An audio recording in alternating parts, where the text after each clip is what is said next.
شروع اللہ کے نام سے جو بڑا مہربان اور نہایت رحم والا ہے۔ السلام علیکم، خوش آمدید۔ آپ دیکھ رہے ہیں امائمہ سٹوری پلانٹ یوٹیوب چینل۔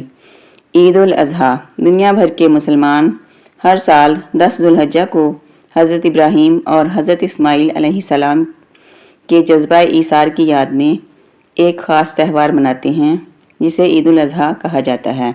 اگرچہ یہ واقعہ آج سے ہزاروں سال پہلے پیش آیا تھا، لیکن اس کی یاد آج بھی دلوں کو ایمان کی حرارت عطا کرتی ہے۔ عید الاضحیٰ کے لغوی معنی قربانی کی عید کے ہیں، کیونکہ اس روز ابراہیم کی عظیم قربانی کی یاد تازہ کرنے کے لیے جانور ذبح کیے جاتے ہیں، اس لیے اس عید کا نام عید الاضحیٰ پڑ گیا۔ اسے بقر عید یا عید قربان بھی کہتے ہیں۔ عربی میں بقرہ کے معنی گائے کے ہیں۔ چونکہ اس عید پر زیادہ تر گائے کی قربانی دی جاتی ہے، اس لیے اسے عید البقر کہتے ہیں۔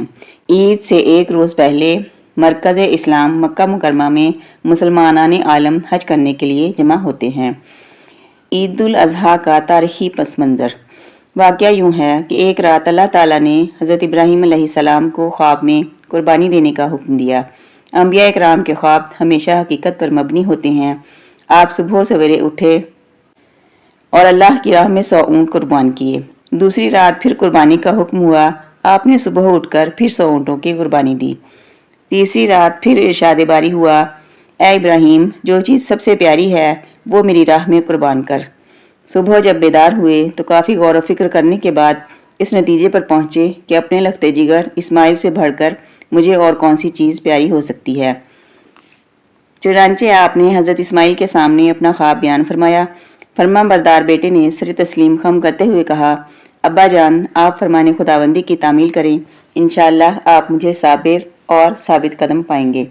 حضرت ابراہیم علیہ السلام بیٹے کی اطاعت اور فرما برداری دیکھ کر بہت خوش ہوئے۔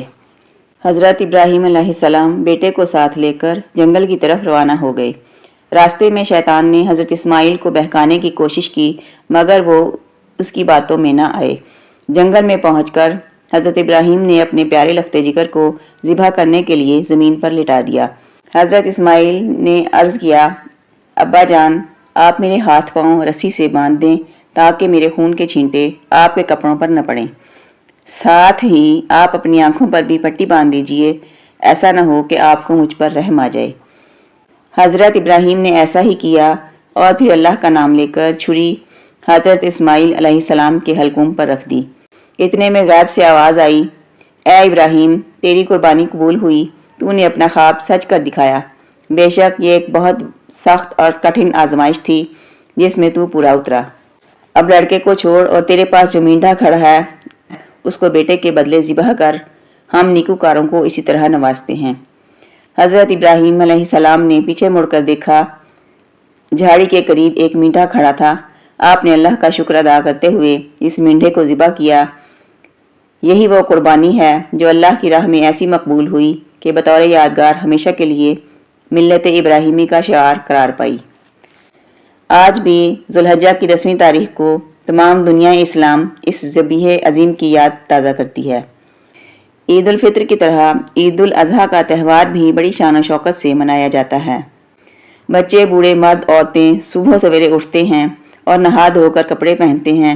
مرد عید گاہ کی راہ لیتے ہیں جبکہ عورتیں عید کے رنگا رنگ پکوان پکانے میں لگ جاتی ہیں، کیونکہ عید الفطر کے برعکس اس عید پر قربانی سے پہلے کچھ کھایا پیا نہیں جاتا۔ عیدگاہوں میں عید کی نماز ادا کرنے والے نمازیوں کا بے پناہ ہجوم ہوتا ہے۔ سب مسلمان بڑے ادب سے خطبہ سنتے اور علماء کرام کے مواعظ حسنہ سے مستفید ہوتے ہیں۔ اس موقع پر علماء کرام حضرت اسماعیل علیہ السلام کی قربانی کے واقعات سناتے ہیں اور قربانی کے فضائل اور مسائل بیان کرتے ہیں۔ نماز سے فارغ ہو کر لوگ تکبیر پڑھتے ہوئے اپنے گھروں کو واپس آتے ہیں۔ بچے زرق برق لباس پہنے، عیدی کی رقم جیب میں ڈالے عید میلے کی راہ لیتے ہیں، اور بڑے اپنے اپنے گھروں میں آ کر قربانی کے جانوروں کو ذبح کرنے کے انتظامات میں لگ جاتے ہیں۔ قربانی کا گوشت عزیز و اقارب اور غربا و مساکین میں تقسیم کیا جاتا ہے۔ قربانی کی یہ تقریب 12 ذوالحجہ تک جاری رہتی ہے۔ تو ملتے ہیں انشاءاللہ اگلی ویڈیو میں نئی کہانی کے ساتھ۔ اللہ حافظ۔